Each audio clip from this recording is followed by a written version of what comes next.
আসসালামু আলাইকুম, আমি doctor Nasrin Fatema, homeopathic physician আর শিফা হোমিও সেন্টারের পক্ষ থেকে আপনাদের সবাইকে জানাচ্ছি আমার আন্তরিক অভিনন্দন। আশা করি সবাই ভালো আছেন।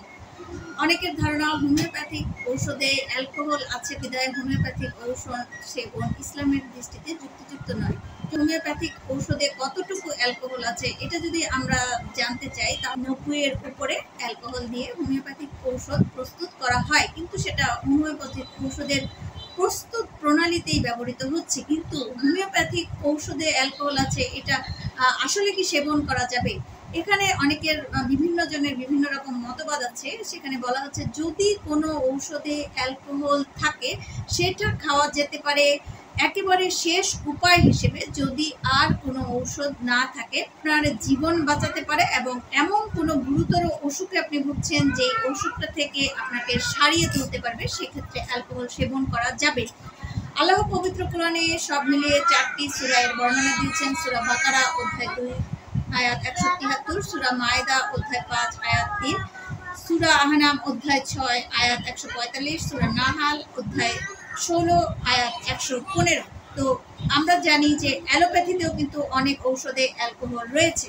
রোগীর দেহে যখন ওষুধটি প্রয়োগ করেন সেক্ষেত্রে অ্যালকোহলের কতটা এখানে অ্যালকোহল রয়েছে সেটা যদি আমরা পর্যালোচনা করতে চাই, অর্গানন অফ মেডিসিনের 245 নং সূত্র থেকে 251 নং সূত্রে স্পষ্ট ঔষধের প্রয়োগ প্রণালী খুব সুন্দরভাবে লিপিবদ্ধ আছে। যারা বই পড়তে ভালোবাসেন তারা অর্গানন অফ মেডিসিনের 245 নং সূত্র থেকে 251 নং সূত্র পড়লে স্পষ্টভাবেই বুঝতে পারবেন যে রোগীর দেহে কতটা হোমিওপ্যাথিক ঔষধ প্রয়োগ কিভাবে করা হচ্ছে এবং সেখানে অ্যালকোহলের মাত্রা কতখানি রয়েছে।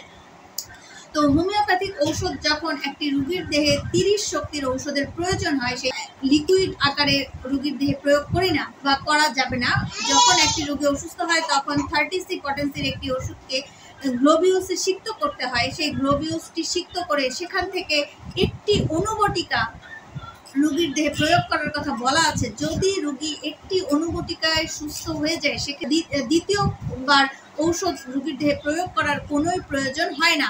কিন্তু অনেক ক্ষেত্রেই যেহেতু অনেক জটিল কেস আমাদের কাছে এসে পড়ে, সেক্ষেত্রে পুনরাবৃত্তি করতে হয়। যেমন 30 শক্তিকে আমাকে হয়তো 2বার বা 4বার প্রয়োগ করতে হয় তার শরীরে, 1টি বা 2টি অনুবটিকা, অথবা অনেক ক্ষেত্রে 3টি বা 4টি অনুবটিকা অনেকে প্রয়োগ করেন। কিন্তু অর্গানন অফ মেডিসিনে কিন্তু একটি অনুবটিকার কথাই বলা আছে এবং অনেক রোগীর ক্ষেত্রেই আমি দেখতে পেয়েছি, আমার পরিবারের সদস্য থেকে অনেক রোগীর ক্ষেত্রে আমি যখন ওষুধ প্রয়োগ করি সেটি একটি অনুবটিকায় ডিস্টিল ওয়াটারে করে দিলে রোগী কিন্তু সম্পূর্ণভাবে সুস্থ হয়ে যায়। এরকম অনেক প্রতিবেদন আছে অ্যালোপ্যাথিতে, যেখানে আপনি সেই প্রতিবেদনগুলো দেখলে বুঝতে পারবেন যে রোগীরা তার উঠোনে যদি ঔষধের যে কভার, সেই কভারটিকে যদি রাখে, ছোট ছোট ঔষধের কভারের পাহাড় তৈরি হবে, কিন্তু তারা কিন্তু সেখান থেকে বেরিয়ে আসতে পারছে না। একটা ভিডিওটি করার উদ্দেশ্য হচ্ছে হোমিওপ্যাথিক মেডিসিন আসলে আমরা শেষ উপায় হিসেবেই অনেকে যেটি বলেন যে শেষ উপায় হিসেবে হোমিওপ্যাথিক ঔষধটিকে সেবন করতে হবে। কিন্তু হোমিওপ্যাথিক ঔষধের যে গুণাগুণ, এই আপনি যখন অ্যালোপ্যাথি বা ইউনানি, আয়ুর্বেদিক, ফিজিওথেরাপি বা অন্য যে কোনো কিছু করে একটি রোগকে জটিল করে হোমিওপ্যাথিক ডাক্তারের কাছে নিয়ে আসেন, তখন কিন্তু আপনি নিজেও অধৈর্য হয়ে যায়। জটিল করার আগেই যদি আপনি একজন অভিজ্ঞ হোমিওপ্যাথিক ডাক্তারের শরণাপন্ন হয়ে প্রথমতই ও সঠিক হোমিওপ্যাথিক মেডিসিন সেবন করতে পারতেন, তাহলে কিন্তু আপনার এই জটিল অবস্থার সৃষ্টি হতো না এবং 1-2টি ডোজেই কিন্তু আপনি অবশ্যই সুস্থ হয়ে যেতেন। এবং হোমিওপ্যাথিক সঠিক ওষুধটি যদি সঠিক মাত্রায় সঠিক সময়ে ব্যবহার করা হয় তাহলে অবশ্যই হোমিওপ্যাথিক ঔষধ সঠিকভাবে কাজ করে এবং জটিল কঠিন পুরাতন রোগে হোমিওপ্যাথি ঔষধ খুব সুন্দরভাবে রোগীর দেহে কাজ করে রোগীকে সুস্থ করে তুলবে। ধন্যবাদ সবাইকে।